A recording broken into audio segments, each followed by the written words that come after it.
So I once got locked out of my apartment wearing nothing but a Pikachu onesie and holding a half-eaten burrito. Yes, this is a true story. And no, I'm not proud of it, but at the same time, I kind of am.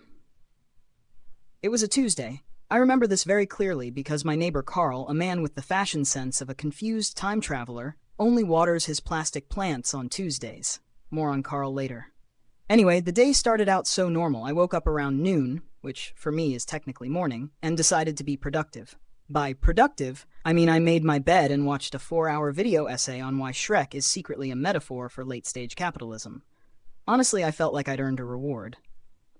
That's where the burrito came in. A bean, cheese, and existential crisis burrito. And the Pikachu onesie? Look, everyone has that one piece of clothing that makes them feel powerful. For some, it's a tailored suit. For me, it's a bright yellow fleece outfit with ears and a tail. I don't make the rules. I just embrace the chaos. So I'm eating this burrito, watching TV, vibing like some sort of children's cartoon mascot on his lunch break, when I remember. I ordered something online. A package. Probably socks I'll never wear or a phone charger I'll immediately lose. I figured I'd just dash into the hallway to check. No keys, no phone, no problem. The door wouldn't lock behind me. It never does. Narrator, it did. The moment I heard the soft, soul-crushing click of the door shutting, I knew. I paused mid-bite and looked at the doorknob like it had personally betrayed me. I reached for the handle. Nothing. Deadlocked.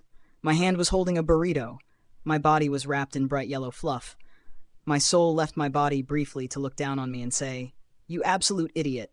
I turned around slowly, like maybe this was all a dream. Like maybe the hallway would transform into my living room if I just believed hard enough. Spoiler, it didn't. Instead, I was greeted by Carl. Carl lives across the hall. He's retired, he collects antique spoons, and he once called the fire department because his toaster was possessed. Carl was standing there, watering a plastic ficus. When he saw me, his face went blank, like his brain was buffering. Then, without missing a beat, he said, "You know they make adult clothes, right?" I was too embarrassed to be properly offended. I asked if I could borrow his phone. He said sure, but on one condition. I had to say a Pokemon quote. Out loud. Now, I don't know why Carl had this rule. I don't know if he's a gatekeeper of nerd culture or just lonely. But I was desperate, so I looked this man straight in the eye, burrito still in hand, and said, "Pikachu, I choose you." With all the enthusiasm of someone slowly realizing they peaked in kindergarten, he nodded solemnly and handed over the phone like it was some kind of sacred relic. I called my roommate. Straight to voicemail. I called again. Voicemail. I left a message that was basically just, "Hey, I'm locked out. Also, I might be having a mental breakdown. Please hurry." Then I called a locksmith. The guy on the phone sounded like he'd heard it all before. I told him my situation. He didn't even react, just said he'd be there in 45 minutes. Now, let me tell you, 45 minutes is an eternity when you're dressed like a rejected anime sidekick and sitting outside your own apartment. I didn't want to wait in Carl's apartment, he offered, but it smelled like cabbage and conspiracy theories. So I sat down on the floor right next to my door and just existed. People walked by. Lots of people. One guy looked at me and said, "You doing a TikTok or something?" I said no. He looked disappointed. Another neighbor, a lady I've never spoken to before, handed me a juice box. No words. Just eye contact and Capri Sun. I still don't know if it was a gesture of kindness or pity. Probably both.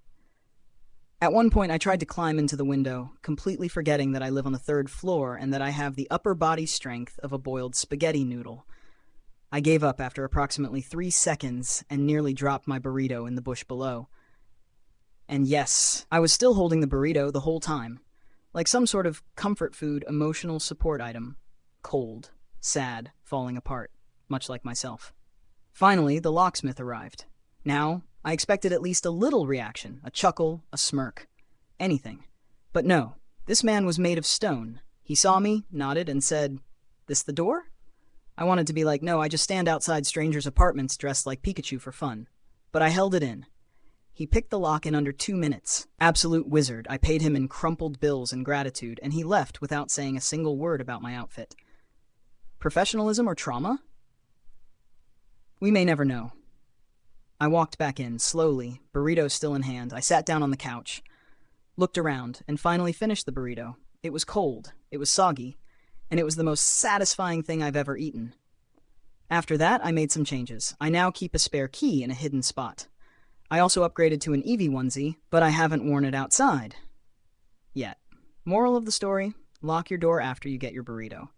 Or at the very least, wear pants.